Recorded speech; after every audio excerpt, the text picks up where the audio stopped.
third season trailers had some huge lore drops, so it's high time to speculate as to what might happen in Roscaelifer. Are Proxies a biological Void Hunter weapon? How many Sunbringers are out there? Is the Sunbringer we're about to meet not the real one? I've surfed the internet for theories on the third season, interpreted and expanded upon them, alongside adding one of my own.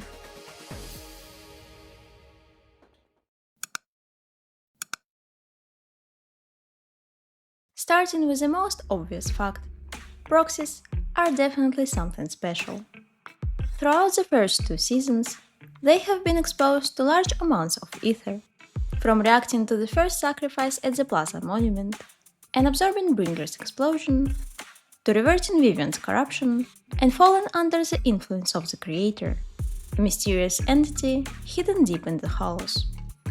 When they interact with the source high in ether, their eye implants activate, and injuries reveal golden blood, a common trope of godlike inheritance. But what are proxies exactly? One of the answers could be a new era Void Hunter weapon. This concept is first mentioned in the second season. At this point, we know about three Void Hunter weapons: the Tailless, the Zinmin Sword, and Thaumiel.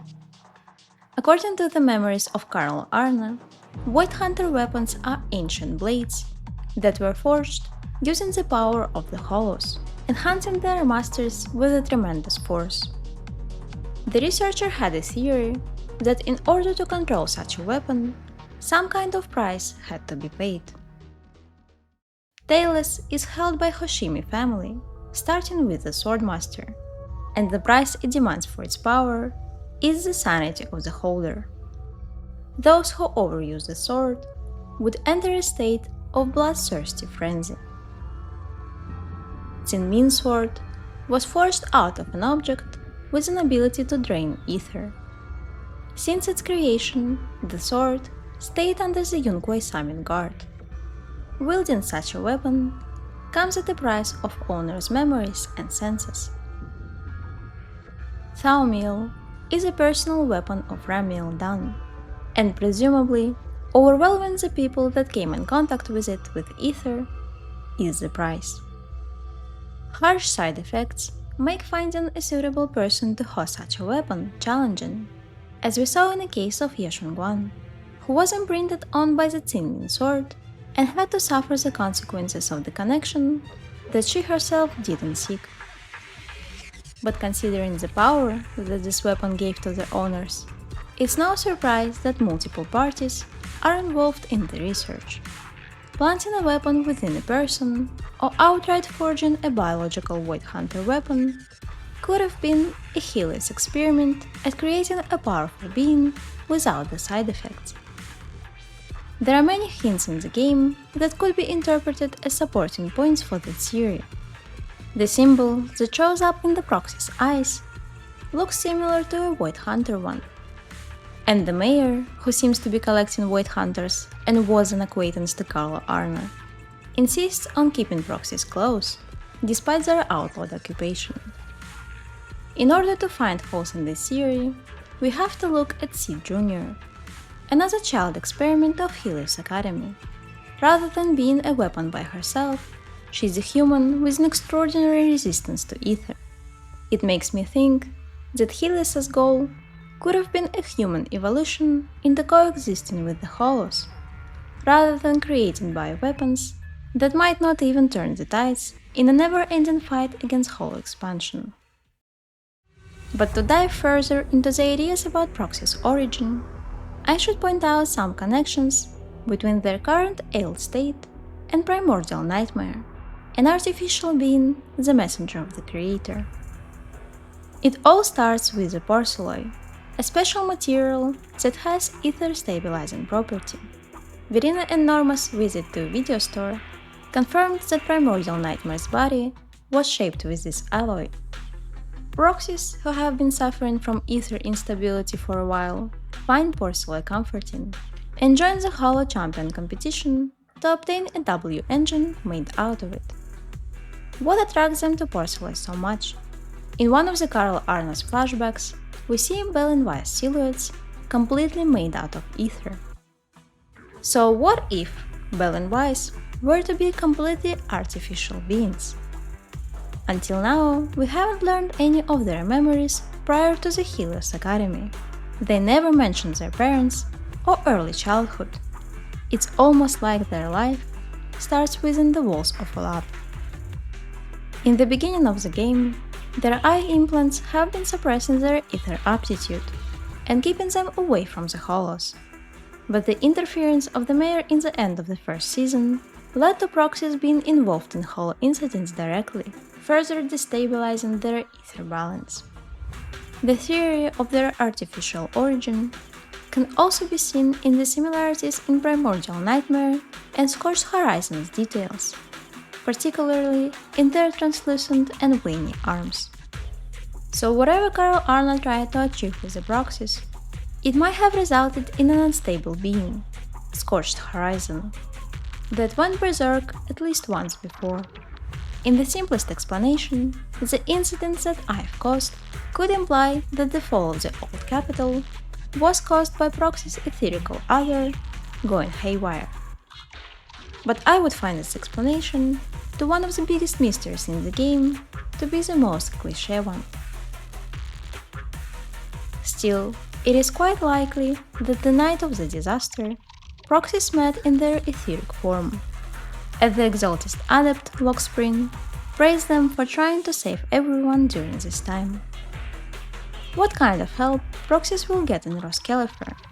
We've already seen the tamed version of their etheric half, Heroes, and the look of their armor reminds me of the Porceloid W engine, meaning that they will probably find a way to stabilize ether within, but in turn, they might make themselves into a more attractive vessel for the creator.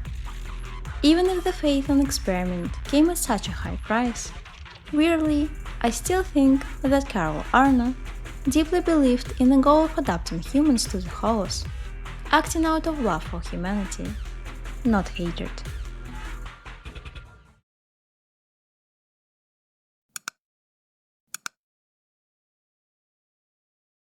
Sunbringer is one of the original Void Hunters, whose biggest feat is destroying a hollow that blocked the sun, hence her title. The chapter to be fuel for the night features a couple of serious lore drops about her. Rumor has it that a long time ago, Sunbringer was feared for her unfathomable ability in navigating hollows. But fear led to the betrayal by her own followers, which pushed her onto the path to the creator. Behind closed doors, the creator had obtained a trace of Sunbringer's power, making messengers in her image. So if the creator's current powers are just a fraction of Sunbringer's, then what is Sunbringer? Here is the theory that Sunbringer is a host to a power of similar higher being as the creator. Let's dissect this idea. The claims that the creator stole a fraction of Sunbringer's power is enough to suspect her extraterrestrial roots. The creator was already worshipped during the era of the first Void Hunters, so if a godlike being like that found value in Sunbringer's power, it must be of an even higher origin. Sunbringer's appearance matches the one of Kiana Kaslana, protagonist from Honkai Impact the Third. Kiana is a vessel for the Herrscher of the Void, originally ignorant to her condition. Herrschers are the apostles of Cataclysm, whose strength transcends human capabilities, with some Herrschers being hostile towards humanity, and some others sympathetic. But the Herrscher of the Void in particular is filled with hatred, as the last time it had awoken, it was in the body of a girl who suffered through a series of grueling experiments. Later, she was displaced in a clone of Kiana, eventually awakening again to begin a battle for the control of the body.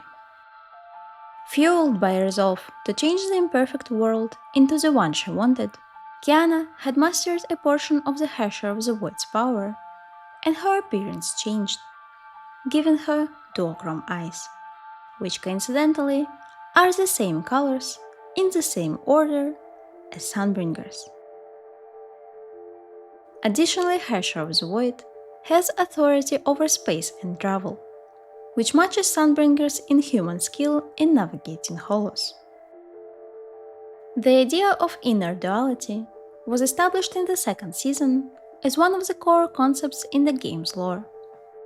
Yeshengwan's internal struggles with the Tinmin sword split her personality into two: a lamb led to slaughter, and the beast that wanted to live.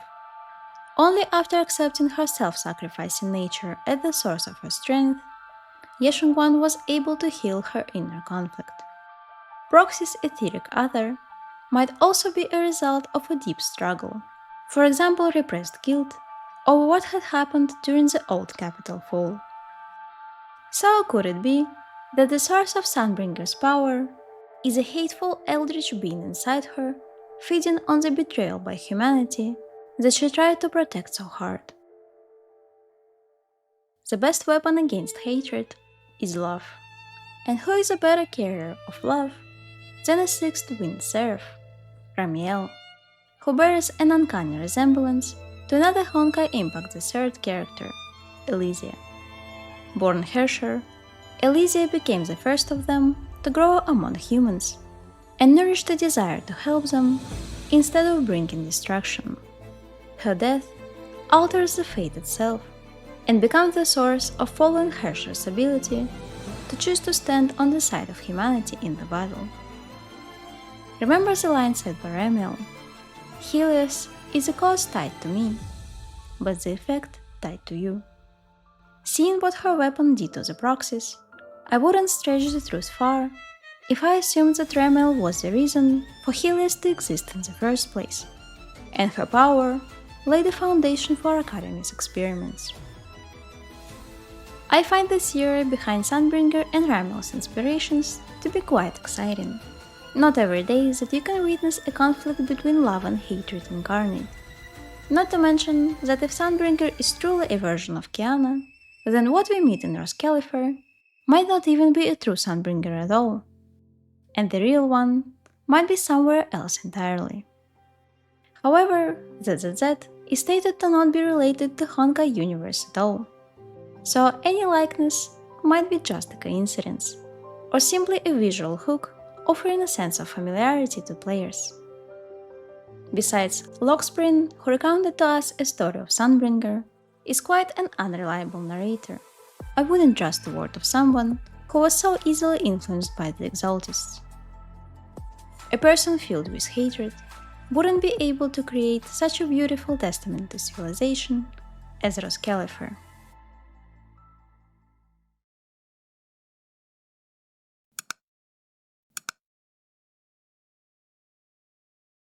The motif that stands out the most from the first look at Roscaelifer is retro.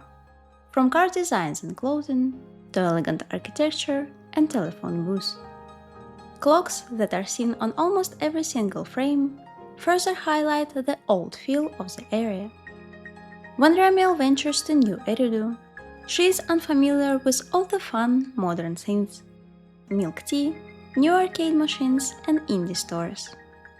Roscaelifer is stuck in the past, as if it is an attempt at preserving the human civilization, which could explain the anachronistic urban design of this island. It represents another approach to a project Save Humanity from the Hollows. We are already quite familiar with the vision of symbiotic future that the Exaltists were pushing, and the idea of fighting until the end, which seemingly preoccupies the minds of New Eridu administration and the Defense Force. But what if Sunbringer, who met the creator and learned about their desire of turning an entire planet into a hollow, chose a different approach, built an ark designed to preserve humanity? That could explain the weird side of bamboo families. Little robots don't have to go through the physical process of growing, and so their behavior might be a deliberate attempt at modeling human civilization, so it could stand a chance at outliving the Hollows. As I've mentioned already, Sunbringer's got her title and Void Hunter privileges by defeating Hive Lord and clearing the Hollow in the sky. But did she clear it, or did she tame it? Remember that Void Hunter weapons use the power of the Hollows.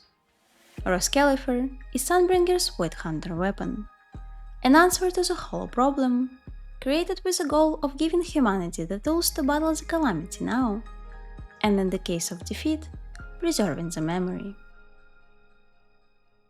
An idea of a time capsule is flawed from the start. While Roscaelifer is stuck in an utopian order, relying on bamboos to maintain it, New Eridu continued to live and evolve despite all of its internal power struggles and external challenges. But if we believe storyteller over Sunbringer, Roscaelifer's peaceful existence is propped up by the remnants of the Hive Lord's Hollow, and judging by the leakage happening around the island that warps the space in localized areas, this balance might come undone very soon. However, the difference between Velina and Norma's behavior in New Eridu and Ramiel's reveals a hole in this theory. Roscaelifer citizens seem to be very aware of New Eridu's business, while the latter sounds like she missed the last 100 years of progress somehow on her own.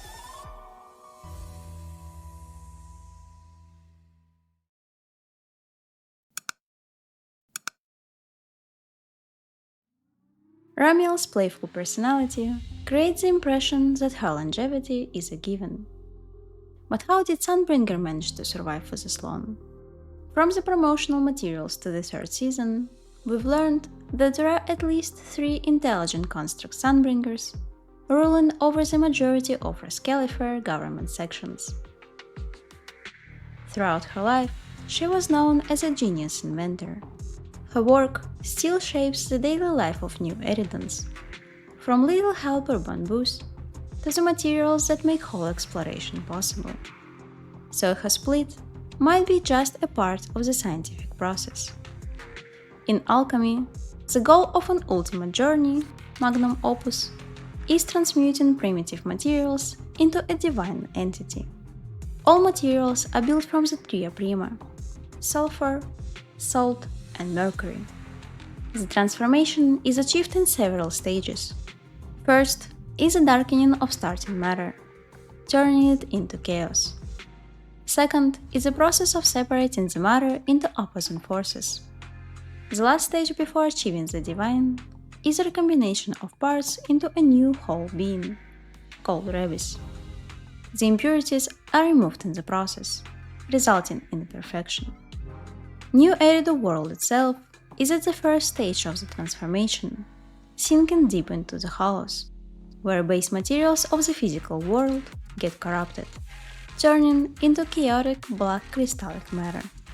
To save it, the next stage has to begin, and a scientist like Sunbringer couldn't be reckless enough to run the experiment on herself. The goal of the magnum opus is not simply a transformation of material. It is a journey of self, a search for balance and divinity within the soul. Each of the tria prima is associated with a human identity. Sulfur, a combustible element, represents desires and curiosity. Solid, permanent element is salt, which embodies preservation. Finally, mercury, a fluid element, symbolizes moral judgment. Together, the 3 elements match the colors and occupations of the 3 different Sunbringer manifestations. The original one had already given so much to help the world, but the magnum opus of her life might be finding a complete cure to the hollows. For that, she embarked on an alchemical journey of achieving divinity, with one of the stages being a split of her personality into 3 intelligent constructs, and the following reunion must be inevitable. But Sunbringer is not alone in her search for the future of the world. A trio of the fraudulent alchemists, represented by false elements, tin, copper, and lead, are searching for their own solution. But their union, by definition, can't end with a pure form. Which theory is your favorite? Or maybe you have your own thoughts on what's going to happen in Roscaelifer? Please leave your answers in the comments below, and I will see you soon. Bye bye!